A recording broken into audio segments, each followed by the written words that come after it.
तो गाइस आज हम पढ़ेंगे मिनिमम अल्टरनेट टैक्स। देखिए हम इसमें बहुत सारे टैक्सेस को कवर करेंगे एक एक करके, क्योंकि देखो बहुत सारे टैक्सेस हमारी कंट्री में लगाए जाते हैं जीएसटी के अलावा भी। तो हम उन सबको कवर करेंगे और समझेंगे कि वो टैक्स आखिर है क्या। कई बार प्रीलिम्स में, यूपीएससी में, प्रीलिम्स में, एसएससी में, हर एक पेपर में ही पूछ लिया जाता है।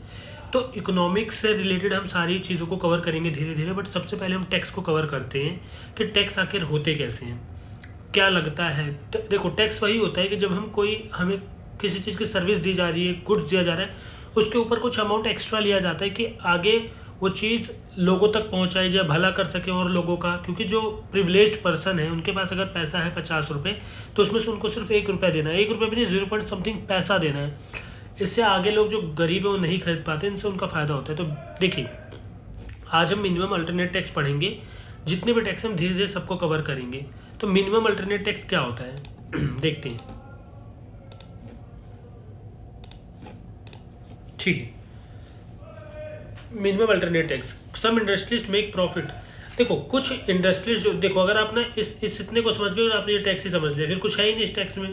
पूछो कैसे। देखो कुछ कंपनीज ऐसी होती हैं या कुछ कोऑपरेटिव सोसाइटीज ऐसी होती हैं जो प्रॉफिट तो कमाती हैं बट किसी न किसी तरीके से उस प्रॉफिट को छुपा लेती हैं। आपकी कॉमन लाइफ में भी ऐसे बहुत एग्जाम्पल होंगे जहां लोग पैसे चुरा लेते हैं, किसी न किसी तरीके से वो टैक्स से बच जाते हैं। तो सरकार उनके लिए क्या करती है, मैट लेकर आती है और एएमटी लेकर आती है। मैट उनके लिए, कंपनीज के लिए, और एएमटी कोऑपरेटिव के लिए। देखो अगर कोऑपरेटिव सोसाइटी है तो वो तो एएमटी लगेगा, अल्टरनेट मिनिमम टैक्स, और अगर कंपनी है कोई तो मिनिमम अल्टरनेट टैक्स लगेगा।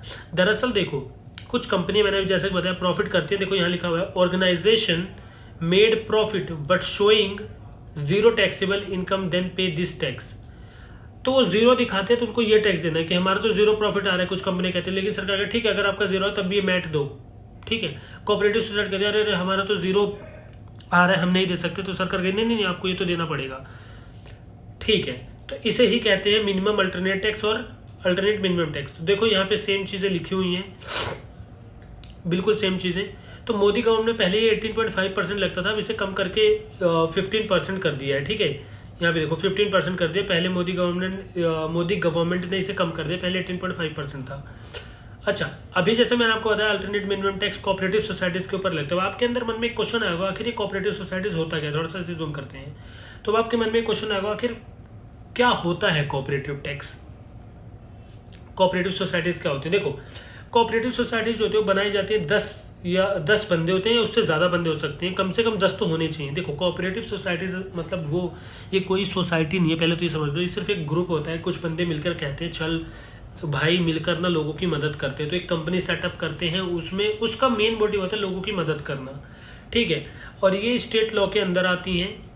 अगर सिंगल स्टेट कोऑपरेटिव सोसाइटी है तो सिंगल मतलब एक अकेली कोऑपरेटिव सोसाइटी, और अगर कई सारी कोऑपरेटिव सोसाइटीज़ मिलकर बना रही है तो मल्टी मेंबर होगी, मल्टी स्टेट हो गई, तो उसे क्या है वो यूनियन के अंदर आती है। ठीक है, फिर देखते हैं यहाँ क्या लिखो, cooperative societies are subjected to 10, 20, 30% tax on their taxable income. तो इनके ऊपर ये वाली लिमिट लगेगी। ठीक है, लेकिन यहाँ पे इनके ऊपर ये वाला टैक्स पता है क्यों लग रहा है, क्योंकि इन्होंने टैक्स चुराया होगा, इसलिए सरकार ने कहा कि टैक्स आपके ऊपर कोई टैक्स लगे ना लगे पर ये लगेगा, चाहे जीरो प्रॉफिट क्यों ना हो। तो सारी चीज़ें वहाँ पे यही हैं।